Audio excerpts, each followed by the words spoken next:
Muy buenas tardes, mis hermanos. ¿Cómo están? Espero que estén bien, confiando en nuestro buen Dios que nos ha dado tanto en su Hijo Jesucristo. Hay un pasaje en la Escritura que conocemos muy bien. Es aquel pasaje que habla de la tormenta, cuando Jesús estaba durmiendo en la popa y llegan los discípulos para despertarle. Sabemos bien la historia, creo que la mayoría de nosotros estamos familiarizados. Pero me temo que con algunas historias o como con algunos versículos que los podemos aprender en 5 minutos y tal vez aquellos que tienen muy buena retentiva pueden hacerlo aún en mucho menos. Pero saberlo de memoria, recitarlo, es muy diferente a entenderlo y vivirlo. Quiero meditar hoy con ustedes en Marcos capítulo 4, versículos 35 al 41. Esta historia que aún un niño lo puede entender, lo puede gozar en su imaginación, pero se necesita de un corazón muy dispuesto para Dios, entendiendo y sabiendo quién realmente Él es. Empecemos con el versículo 35. Dice así: aquel día, cuando llegó la noche, les dijo: pasemos al otro lado. Estoy en Marcos capítulo 4, verso 35. Pasemos al otro lado, dice el Señor Jesucristo. Ha tenido un día, por lo que vemos del contexto, han tenido él y sus discípulos un día muy ocupado. Estaban trabajando con la multitud, había muchos enfermos, él había predicado, todos estaban activos. Y después de ese día el Señor Jesucristo les dice: vámonos al otro lado. Si se dan cuenta, lo primero que queremos notar es que el Señor, Él es el que está dirigiendo a sus discípulos. Él está al mando. Él les está diciendo: pasemos al otro lado. Entonces los discípulos obedecen y todos se suben a la barca y ahí van. Entonces podemos ver que los discípulos no hicieron nada errado.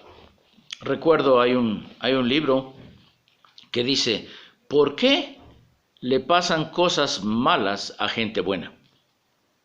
Tal vez podríamos aplicar un poquito este título de este libro. ¿Por qué pasan cosas malas a gente buena? Hay personas que se están preguntando en este tiempo: ¿por qué? Siempre que viene una calamidad, y más de esta magnitud que estamos viviendo, como la pandemia, problemas económicos, problemas que también trae la pandemia, que no son necesariamente de salud. Hay otras ramificaciones que trae este mal, económicos, emocionales, trae problemas en relaciones entre nosotros como seres humanos.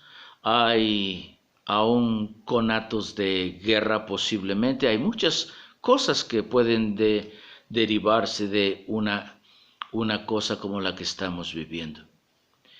Y tal vez usted está sufriendo, porque yo sé que muchos de mis hermanos están pasando tiempos muy difíciles, algunos aún en el hospital, mientras ahorita hablamos.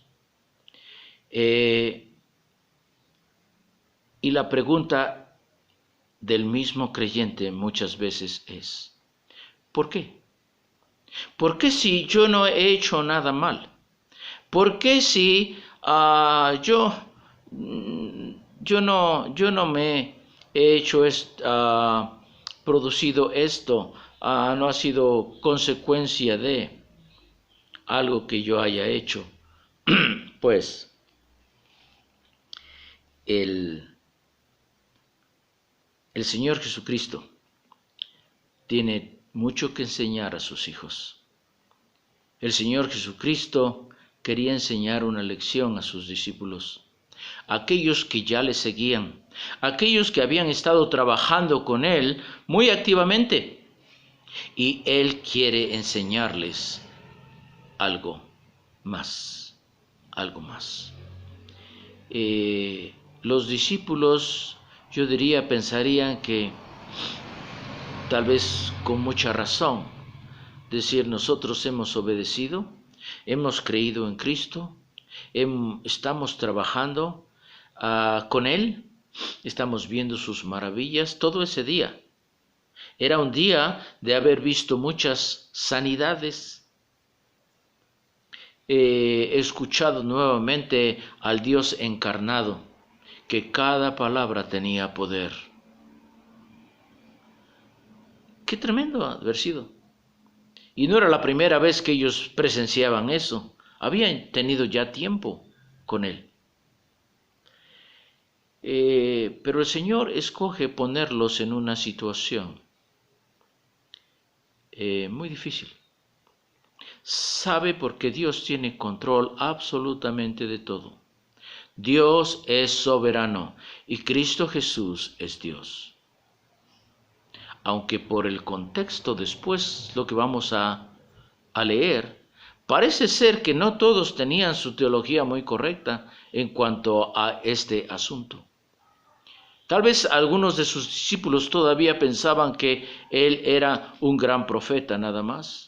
Hay muchas personas que todavía piensan eso, hablan de Jesucristo, pero no le dan el lugar que la Biblia le da a Jesucristo.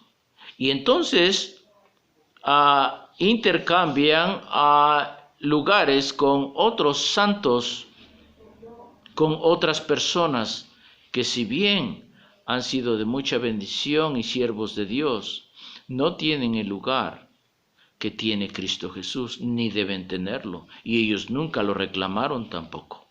Entonces es muy importante este pasaje, porque Cristo Jesús va a enseñar algo mucho más allá de lo que los discípulos sabían aún.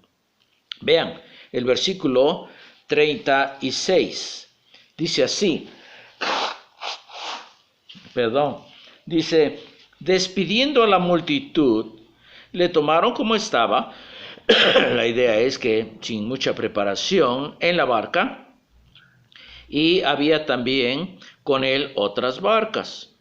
Pero se levantó una gran tempestad de viento. A esto podría sonar un poco redundante, una tempestad de viento. Pues usualmente sabemos que las tempestades en el mar traen viento o son impulsadas por el viento. Lo que parece ser que quiere indicar Marcos es una palabra en el griego que aún habla de como un remolino, ¿sí? Quiere decir muy posiblemente que fueron vientos huracanados. Hace no mucho vi una película que se llamaba La Tormenta Perfecta. Y esta película está basada en hechos reales. Y cuando uno mira un poquito de lo que pasó esta gente en esta tormenta perfecta, qué terrible ha de ser estar en una tormenta de ese tipo. Cuando su barquilla parece ser, o su barco, puede parecer como una hojarasca en el ancho mar. Terrible. Dice que esta tempestad, dice que echaba las olas en la barca. ¿Sí? Era muy fuerte de tal manera que comenzaba a llenar la barca de agua y se anegaba. Se está hundiendo la barca.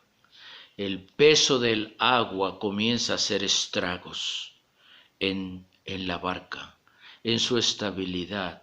Los vientos no paran, es algo muy horrible, muy horrible. Y en el versículo 38 dice, y él estaba en la popa. La popa es la parte trasera de un barco. El Señor estaba en la parte trasera, encontró un madero por ahí y se acostó. Recordemos que el Señor había estado trabajando todo el día. Recordemos también que hay otros pasajes en la Biblia que nos dice que Él estaba, por ejemplo, cansado del camino. Jesús era 100% humano, pero sin pecado.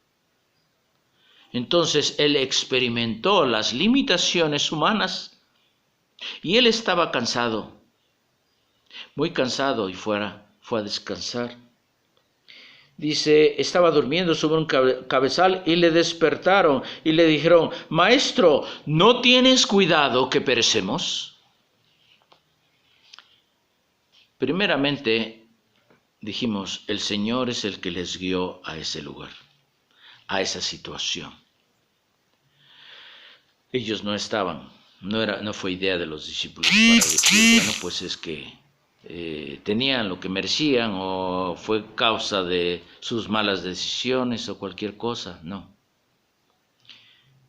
Pero hay ocasiones en que uno como creyente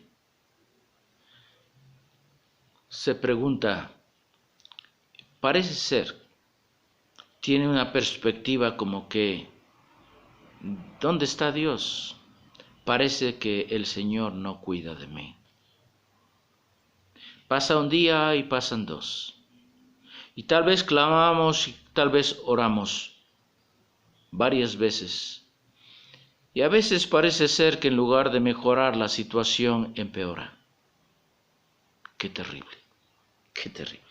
A veces nuestro enfermito por el cual hemos orado tanto parece ser que no mejora. A veces la persona que tanto queremos que venga al Señor endurece más su corazón. Parece ser que la circunstancia en la cual nosotros tenemos tanta angustia no cambia.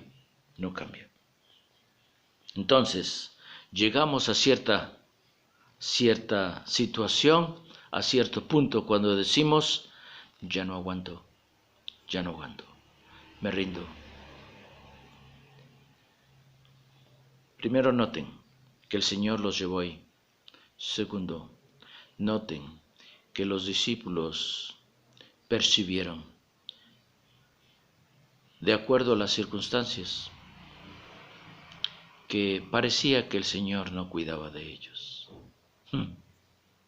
Y no creo que están solos en esa situación. Yo creo que algunas veces hemos pensado, tal vez no lo hemos articulado, pero muy dentro de nosotros pensamos, ¿por qué Dios permite hacer esto? ¿Por qué Dios permite que pase esto? Sigamos leyendo. Dice el verso 39. Y levantándose reprendió al viento y dijo al mar, calla, enmudece. Aún la palabra enmudece puede traducirse como amordázate. Y cesó el viento y se hizo grande bonanza. Van los discípulos al Señor a despertarlo, muy espantados. Expresan lo que están sintiendo. Dice, Señor, no tienes cuidado que perecemos. ¿Qué dolor al corazón de Dios cuando nosotros en desesperación decimos, no tienes cuidado de lo que me está pasando. Pero no hemos llegado al final de la historia. Y ahí vamos a aprender grandes cosas. El Señor se levanta y no hizo ningún rito.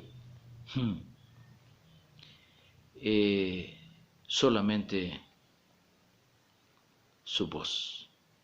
La misma voz que en el momento de la creación dijo, sea la luz, y fue la luz.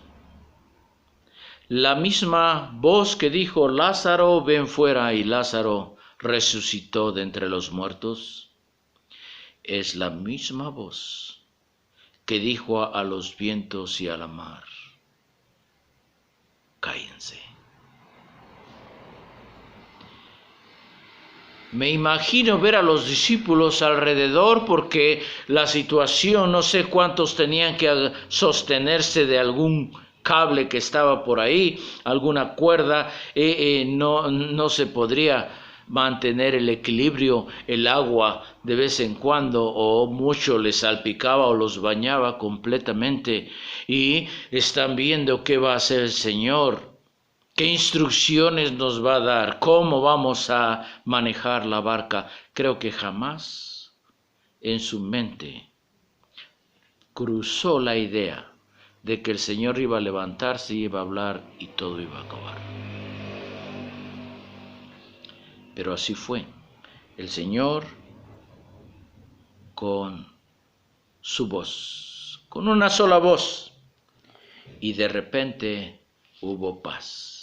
Usualmente las tormentas se calman poco a poco, es gradual. Pero en este caso, miren nada más el milagro, que de momento todo paró. Es milagro tras milagro. Es un milagro completo de grandes proporciones. ¿Cómo para usted al viento sin que haya un efecto de... Bueno, estamos hablando aquí precisamente de quién es Él. Porque esto va a ser una pregunta que va a nacer del corazón de los discípulos. El Señor sin duda, en primer lugar, los trajo aquí. Ya vimos esto. En segundo lugar, los discípulos. Nos dice la palabra lo que los discípulos percibían. Pensaban que Él no cuidaba. Tercero, el Señor muestra su poder y su identidad. ¿Quién es Él? En el Antiguo Testamento muchos profetas hubo muchos milagros, pero eran hombres con pecado, eran siervos de Dios que Dios usó en gran manera, amaban al Señor también, pero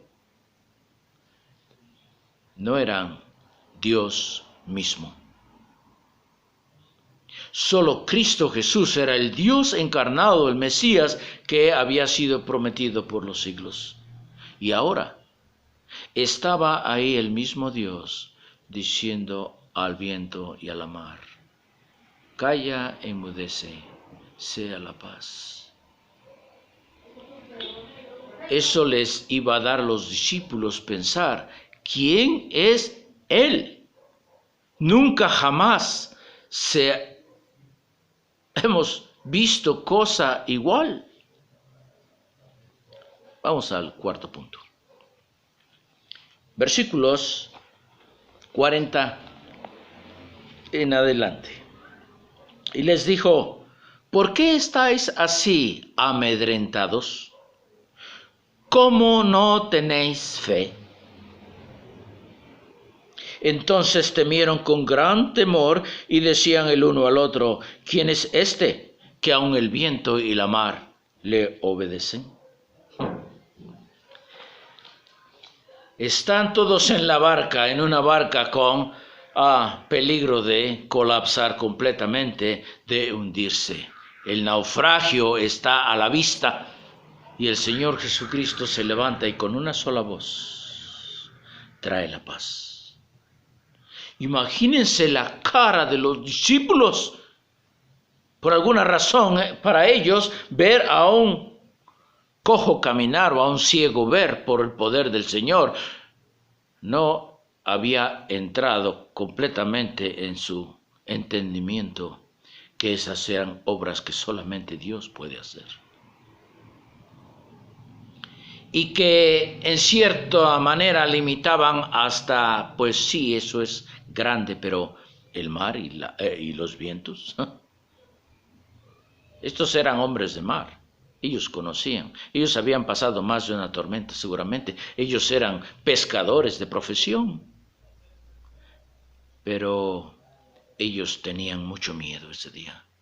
Pensaron, tal vez era una tormenta como jamás la vieron, de tal manera que pensaron que iban a morir. Levántate que perecemos, dijeron. Y el Señor Jesucristo, cuando hace este milagro tan extraordinario, los discípulos, la reacción que ellos tienen es, en primer lugar, el Señor Jesucristo les dice, ¿por qué tienen tanto miedo? ¿Por qué están amedrentados? ¿Por qué? Pues para un incrédulo sería la respuesta muy obvia, hasta un poco, tal vez, con cierto enojo. ¿Cómo que por qué? Pues estamos a punto de mirarnos. Acuérdense que esta pregunta no fue hecha a aquellos incrédulos. Fue hecha a aquellos que habían profesado conocer a Cristo Jesús. Habían sacrificado y habían venido y dejado sus trabajos y muchas cosas para venir y servir a Dios. Pero eso no significa que ya conocemos mucho mejor a Dios. A veces nuestra fe tiene ciertas limitaciones. A veces pensamos que Dios sí nos va a salvar, nos puede salvar y todo eso, pero cuando viene una situación en cuanto a Dios nos dice que no hay que mentir, pero entonces si no miento, entonces ¿qué me va a pasar? Porque si yo miento tengo tal vez esta oportunidad de tener este dinero o cualquier otra cosa. Nuestra fe ya llegó muy... Nuestra fe se limita a algo por ahí diferente. ¿Qué cosa? Se ora diferente cuando uno tiene una gripa que cuando uno tiene un cáncer. Nuestra fe a veces vacila entre las posibilidades porque limitamos a Dios. A veces decimos, pues ahora lo único que nos queda es orar. ¿Qué? ¿Lo único que nos queda es orar? Oye, el último recurso, a ver, pues ya hicimos lo que pudimos, pues ahora pues ya a ver qué pasa, ¿no? El Señor toca ahí. Nuestras emociones dicen mucho de lo que nosotros estamos pensando y viviendo, lo que nosotros creemos. Los momentos más emotivos que yo he tenido en mi ministerio es cuando la gente está muy enferma y está a punto de morir. Y voy a visitarlos y en sus últimos momentos veo muchas reacciones. Algunas de ellas son de terror. Y lo interesante para mí es que muchas de esas personas, yo las conocí, fui a sus casas y vi altares. ¿Sí? Vi altares que hablaban de su religión, de su fe. Pero en esos momentos tenían terror. Cuando uno tiene una mala teología, un mal entendimiento de quién es Dios, cuando venga la verdadera prueba, vamos a sucumbir. Va a haber un temor, va a haber un temblor. ¿Y ahora qué hago? El Señor Jesucristo le dice a los discípulos, ¿dónde está vuestra fe? Los discípulos ya para este tiempo también enseñaban. Los discípulos venían y dirigían a la gente y lo guiaban al Señor. Ellos eran parte del equipo de ministerio. ¿Tienes un problema? Ya sabes a dónde ir. Aquí está Cristo Jesús. A Él puede. Pero cuando ellos tuvieron un problema, tuvieron miedo. Pensaron que a lo mejor, Señor, no cuidaba de ellos. ¿Te ha pasado a ti? ¿Has dicho, ¿por qué si yo no he hecho tal o cual cosa? ¿Por qué yo? ¿Has percibido, pensado que creo que Dios no cuida de mí? Tercero, ¿has temblado ante los problemas que parecen imposibles? Qué interesante que Dios dejó esta historia para nosotros.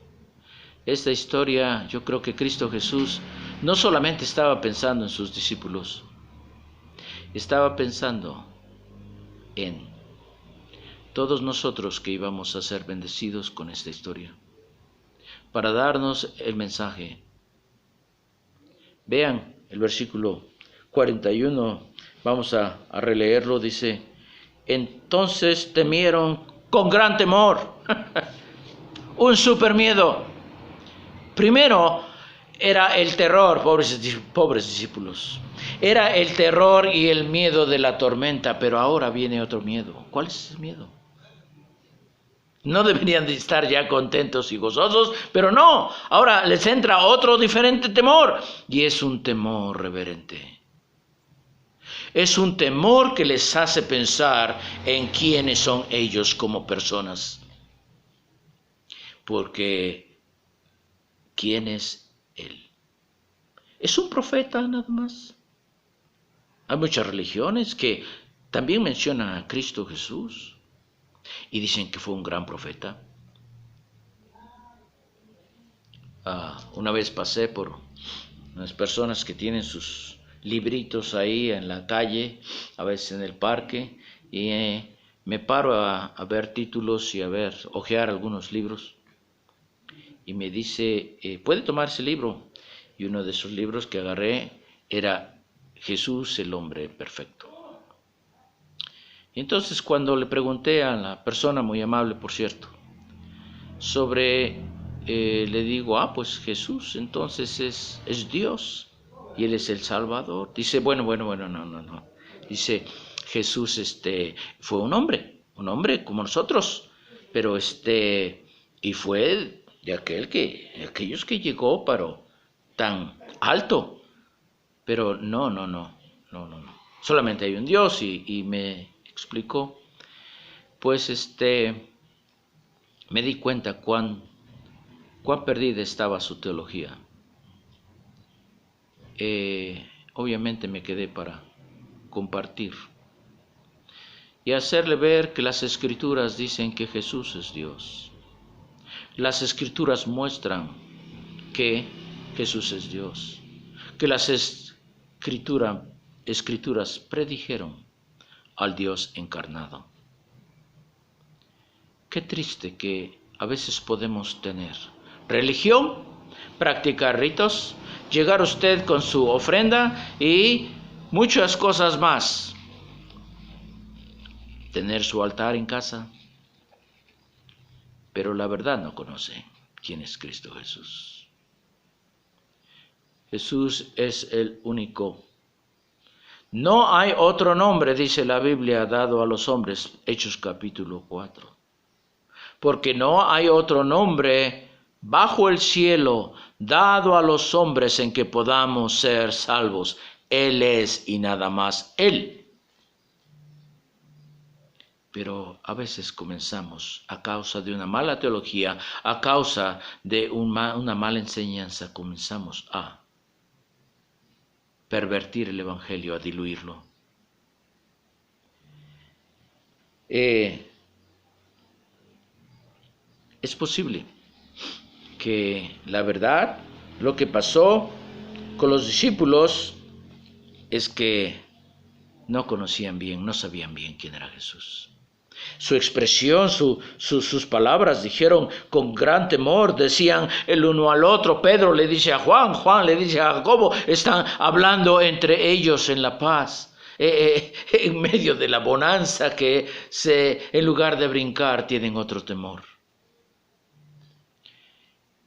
Me imagino el rostro del Señor mirándolos. Tal vez con tristeza. ¿Cuándo les bastará a ellos saber que yo y solamente yo soy aquel que vino para salvarles y que yo puedo hacer todo? ¿Por qué estáis? ¿Para el Señor? No había razón por la cual los discípulos debían tener temor. Qué triste que a veces no hay diferencia. No se ve una gran diferencia entre un no creyente y un creyente. Y he estado en lugares, en casas, donde aquellos que se dicen creyentes están gritando literalmente, aterrorizados por lo que pasó, por lo que piensan que va a pasar. Porque la verdad, su fe está muy limitada. Y piensan que porque Dios ha permitido que alguien cierre sus ojos, porque Dios ha permitido que alguien se enferme, porque algunas circunstancias en nuestra vida pasen, que ya por eso el Señor no cuida de nosotros, que el Señor no responde, que el Señor no puede. Limitamos completamente a Dios. Y los discípulos decían, y este es el verdadero punto, ¿quién es Él? ¿Quién es Él? Que aun el viento y la mar le obedecen. ¿Quién es? Una ocasión el Señor Jesucristo le preguntó eso a sus discípulos, ¿quiénes dicen a los hombres que yo soy? Decían unos Juan el Bautista, otros decían que tú eres el profeta. Dice, ¿y vosotros quién decís que yo soy? La misma pregunta en este tiempo de angustia y de tormenta debe ser para ti y para mí. ¿Quién es Cristo Jesús? Cristo Jesús es el Redentor del mundo, el único que Dios ha puesto. Cuando el Señor fue bautizado, hubo una voz del cielo que vino y dijo, este es mi Hijo amado, a Él oíd. La palabra Cristo quiere decir Mesías. La palabra Cristo en el hebreo quiere decir ungido, es el que Dios ha escogido. No a nadie más escogió Dios para ser Salvador. No hay otro Salvador, ni Salvadora, ni nadie más. Cristo es el Salvador. Y es el mismo que regresará y va a reinar en este mundo. Nadie más va a reinar. El reino es suyo. Entonces, ¿por qué tanta confusión? Esta vida va a pasar y el Señor no nos dejó en tinieblas, nos dijo que nuestra edad tiene un límite. Pero el Señor vino a ofrecer una vida eterna, una vida espiritual que un día completamente se va a revelar y esto corrupto se va a vestir de incorrupción para todo aquel que en Él cree y que sabe quién realmente es Él. Que Él es el Hijo de Dios, quien vino, murió y resucitó para nuestra salvación, nuestro perdón de pecados, y todo aquel que viene a Él, y solamente a Él, a pedirle perdón por sus pecados y aceptarlo como Salvador, es aquel que el Señor va a transformar y va a salvar perpetuamente. como dice el libro de Hebreos, porque con una sola ofrenda hizo perfectos para siempre a los santificados, perpetuamente. No más ritos, no más sacrificios. Un solo sacrificio, una sola persona, una sola salvación, una sola fe.